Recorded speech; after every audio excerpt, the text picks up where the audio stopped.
Fail early, fail often, but always fail forward. That was from John Maxwell. So failure hurts, friends. Failure can cause emotional turmoil and regret. And when we think of failure, we think of it in a negative light. Yet it's vital for our success. In fact, learning from failure is necessary for my own wellness and for preventing physician burnout and nurse burnout. That's what I want for you to learn. As a physician or nurse leader, we are hesitant to admit failure to ourselves or our colleagues. It's understandable, perhaps. Throughout our academic lives, we've been wired to accept that failure is detrimental to further our careers. Our academic failures are viewed as personal failures. But rather than drawing lessons from failures, we quickly move away from failures and work harder and work faster only to fail again. And this vicious and unhealthy circle, the cycle, ultimately leads to negativity, shame, and burnout. Friends, my goal is to help you learn, grow, and thrive in medicine. And I want you to become a more successful and a productive physician and nurse. I want you to achieve and surpass your personal and your professional goals. So to achieve this, we must not only embrace failure, but learn how to best recover from failure. So what is it? What is failure? What is it that you speak of? Well, our definition of failure is where the problem starts, friends. According to the Webster Dictionary, failure is defined as a lack or absence of success. So can you see the problem? Neither success nor failure is a binary answer. Rather than being portrayed as polar opposites, wouldn't it be better to consider them as symbiotic or complementary, perhaps? Friends, history is filled with failures who have changed the world. Einstein, for example, failed his college entrance exam. Bill Gates' first company, Travel was a complete failure. Walt Disney's early companies, Laugh-O-Gram Studios, went bankrupt due to his inability to run a company successfully. So friends, it's not a question for us in medicine if we fail. It's a question of when and how we respond to this perceived failure. No successful physician or nurse became a success without failure. It's simply impossible.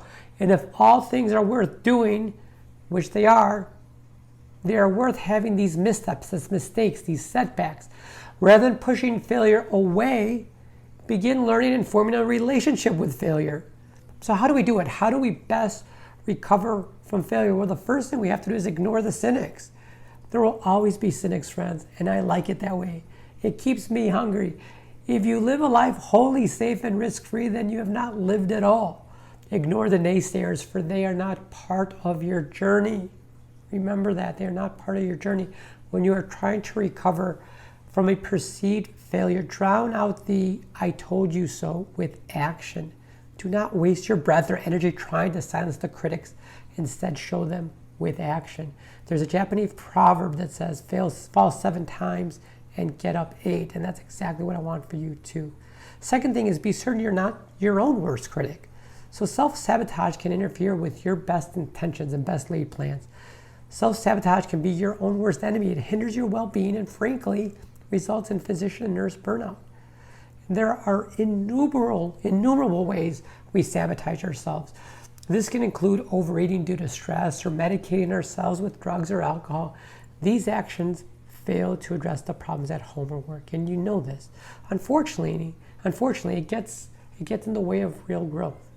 But why do we do this to ourselves? Why do we keep doing this to ourselves? Why do we keep getting in our own way toward attaining a successful and productive personal and professional life? Well, the reasons for these are many, perhaps, but be sure you are not the problem. If it is, recognize it. It's okay. Yes, it's okay, and be encouraged to fail. Third thing is, learn from the failure. Never waste a failure, friends. By that I mean, don't lose the lesson. Spend some time in this lesson. Think deeply and critically on what could have been different so the outcome would have been what you intended. Was this a preventable or a predictable failure? For example, did you miss getting the central line because you didn't take the time to position the patient? Were you in a rush? Did you have all your equipment at the ready? Did you have a plan B? In many cases, our failures, our perceived failures, are predictable and preventable. In fact, this is what Dr. Atul Gawande opines in his New York Times bestseller, The Checklist Manifesto. And if you haven't read it, please read it. There'll be a link in the show notes if you want to read it. But Dr. Gawande begins by distinguishing between two different types of errors. Errors of ignorance, which is mistakes we make because we don't have enough knowledge. And there's errors of ineptitude, which are mistakes we make because we don't correctly use what we already know. And in his book, he mentions that as experts in our fields, we need guides or checklists to walk us through complex procedures or tasks. Moving on, friends, remove the the letter U from failure. Recognize the difference between I failed versus I am a failure. Seeing yourself as a failure is unhelpful, unhealthy, and promotes a negative perception of yourself. You may have failed, but you are surely not a failure. Remember that. You need to hear that. So focus on strength, on your strengths, not your weaknesses. So great saying says, most great people have attained their greatest success just one step beyond their greatest failure. And that's from Napoleon Hill. Remember that, friends. Remember your goals. Too many times we get caught up in the comparison game. We look at the best traits of others and compare our worst traits, compare them with our worst traits. And this is a fool's errand. A surefire way to best recover from failure is to step back and remind yourself of your goals. And remember that not anybody else's goals, your goals. And this is a great time to review your SMART goals and see not only how far you have come, but how much more you have to go. Remember, run your own race and focus on your version of success. And a great journal to keep track of your daily, weekly, and quarterly goals is the Full Focus Planner by Michael Hyatt. I've recommended it before, and I've been using it myself for well over 2 years now, and it's been a fantastic tool to keep me on track. And always remember, friends, don't be afraid to dream. Failure or perceived failures have this tendency to dampen our dreams. I take a completely different approach, and I want to dream, and I want you to do the same. And I don't mean some little dream. I want you to dream big. Take this setback and regain focus and motivation. Take this time and have a special date night with your significant other. My wife and I call these date nights our dream nights, where we go out to our favorite restaurant. We just did it just 2 days ago, and with no filter, we talk to each other about our dreams and that of our family.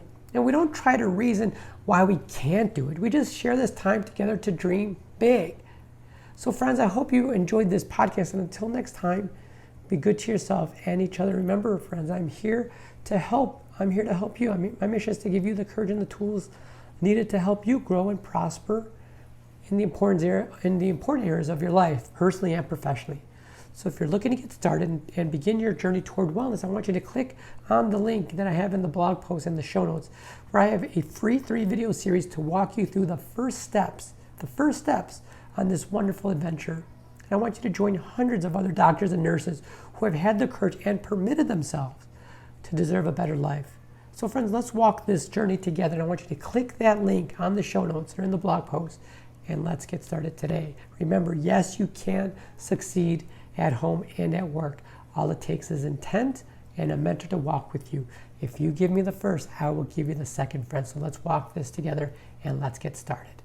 So I hope you had a wonderful, wonderful week, and I hope you enjoyed the show. I hope you enjoyed the podcast.